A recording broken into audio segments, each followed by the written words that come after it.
सांसारिक कामों में लगे हुए अवधान को 2 श्वासों के बीच टिकाओ।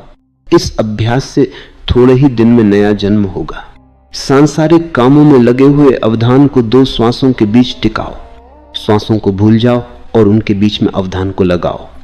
एक श्वास भीतर आती है, इसके पहले कि वह लौट जाए, बाहर छोड़ी जाए, वहां एक अंतराल होता है सांसारिक कामों में लगे हुए। यह 6ठी विधि निरंतर करने की है। इसलिए कहा गया है सांसारिक कामों में लगे हुए जो भी तुम कर रहे हो उसमें अवधान को 2 श्वासों के अंतराल में स्थिर रखो। लेकिन काम काज में लगे हुए ही इसे साधना है। ठीक ऐसी ही एक दूसरी विधि की चर्चा हम कर चुके हैं।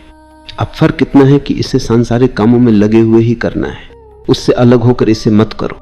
ये साधना ही तब करो जब तुम कुछ और काम कर रहे हो। तुम भोजन कर रहे हो, भोजन करते जाओ और अंतराल पर अवधान रखो। तुम चल रहे हो, चलते जाओ और अवधान को अंतराल पर टिकाओ। तुम सोने जा रहे हो, लेटो और नींद को आने दो, लेकिन तुम अंतराल के प्रति सजग रहो। पर काम काज में क्यों? क्योंकि काम काज मन को डांवाडोल करता है। काम काज में तुम्हारे अवधान को बार बार भुलाना पड़ता है। तो डांवाडोल न हो, अंतराल में स्थिर रहे, काम काज भी न रुके, चलता रहे। तब तुम्हारे अस्तित्व के 2 तल हो जाएंगे, करना और होना। अस्तित्व के 2 तल हो गए, एक करने का जगत और दूसरा होने का जगत। एक परिधि है और दूसरा केंद्र। परिधि पर काम करते रहो, रुको नहीं, लेकिन केंद्र पर भी सावधानी से काम करते रहो। क्या होगा? तुम्हारा कामकाज तब अभिनय हो जाएगा। मानो तुम कोई पाठ अदा कर रहे हो। उदाहरण के लिए तुम किसी नाटक में पाठ कर रहे हो, तुम राम बने हो या क्राइस्ट बने हो। यद्यपि तुम राम या क्राइस्ट का अभिनय करते हो तो भी तुम स्वयं बने रहते हो। केंद्र पर तुम जानते हो कि तुम कौन हो और परिधि पर तुम राम या क्राइस्ट का या किसी का पाठ अदा करते हो। तुम जानते हो कि तुम राम नहीं हो, राम का अभिनय भर कर रहे हो। तुम कौन हो तुमको मालूम है। तुम्हारा अवधान तुम में केंद्रित है और तुम्हारा काम परिधि पर जारी है। यदि इस विधि का अभ्यास हो तो पूरा जीवन एक लंबा नाटक बन जाएगा। तुम एक अभिनेता होगे, अभिनय भी करोगे और सदा अंतराल में केंद्रित रहोगे। जब तुम अंतराल को भूल जाओगे तब तुम अभिनेता नहीं रहोगे, तब तुम कर्ता हो जाओगे। तब वह नाटक नहीं रहेगा, उसे तुम भूल से जीवन समझ लोगे। यही हम सब ने किया है। हर आदमी सोचता है कि वह जीवन जी रहा है। यह जीवन नहीं है, यह तो एक रोल है, एक पार्ट है जो समाज ने, परिस्थितियों ने, संस्कृति ने, देश की परंपरा ने तुमको थमा दिया है और तुम अभिनय कर रहे हो। और तुम इस अभिनय के साथ तादात्म्य भी कर बैठे हो। उसी तादात्म्य को तोड़ने के लिए ये विधि है। कृष्ण के अनेक नाम हैं। कृष्ण सबसे कुशल अभिनेताओं में से एक हैं। वे सदा अपने में स्थिर हैं और खेल कर रहे हैं, लीला कर रहे हैं, बिल्कुल गैर गंभीर हैं। गंभीरता तादात्म्य से पैदा होती है। यदि नाटक में तुम सच ही राम हो जाओ तो अवश्य समस्याएं खड़ी होंगी। जब जब सीता की चोरी होगी तो तुमको दिल का दौरा पड़ सकता है और पूरा नाटक बंद हो जाना भी निश्चित है। लेकिन अगर तुम बस अभिनय कर रहे हो तो सीता की चोरी तुमको कुछ भी नहीं होता है। तुम अपने घर लौटोगे और चैन से सो जाओगे। सपने में भी ख्याल ना आएगा कि सीता की चोरी हुई। जब सचमुच सीता चोरी गई थी तब राम स्वयं रो रहे थे, चीख रहे थे और वृक्षों से पूछ रहे थे कि सीता कहाँ है, कौन उसे ले गया।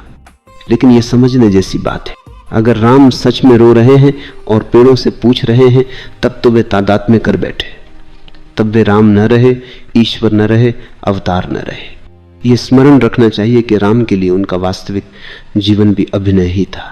जैसे दूसरे अभिनेताओं को तुमने राम का अभिनय करते देखा है, वैसे ही राम भी अभिनय कर रहे थे निसंदेह एक बड़े रंगमंच पर।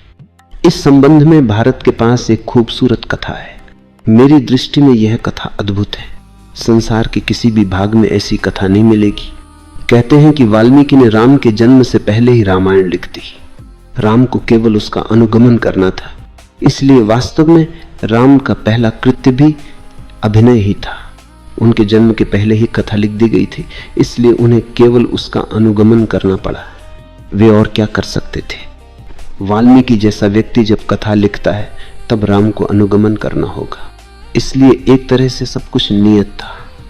सीता की चोरी होनी थी और युद्ध का लड़ा जाना था। यदि ये तुम समझ सको तो भाग्य के सिद्धांत को भी समझ सकते हो। इसका बड़ा गहरा अर्थ है, और अर्थ यह है कि यदि तुम समझ जाते हो कि तुम्हारे लिए ये सब कुछ नियत है, तो जीवन नाटक हो जाता है। अब यदि तुमको राम का अभिनय करना है तो तुम कैसे बदल सकते हो? सब कुछ नियत है, यहां तक कि तुम्हारा संवाद भी, डायलॉग भी।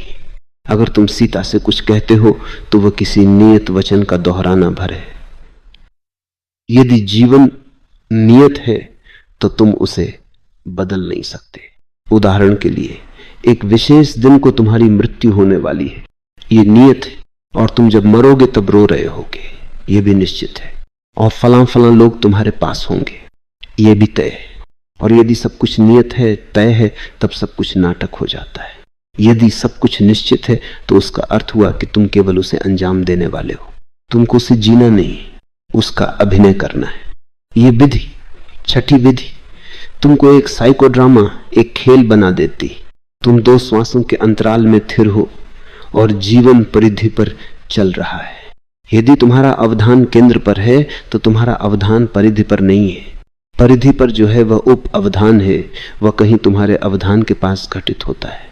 तुम उसे अनुभव कर सकते हो, उसे जान सकते हो, पर वह महत्वपूर्ण नहीं है। ये ऐसा है जैसे तुमको नहीं घटित हो रहा है। मैं इसे दोहराता हूं, यदि तुम इस छठी विधि की साधना करो तो तुम्हारा समूचा जीवन ऐसा हो जाएगा जैसे वह तुमको न घटित होकर किसी दूसरे व्यक्ति को घटित हो रहा है।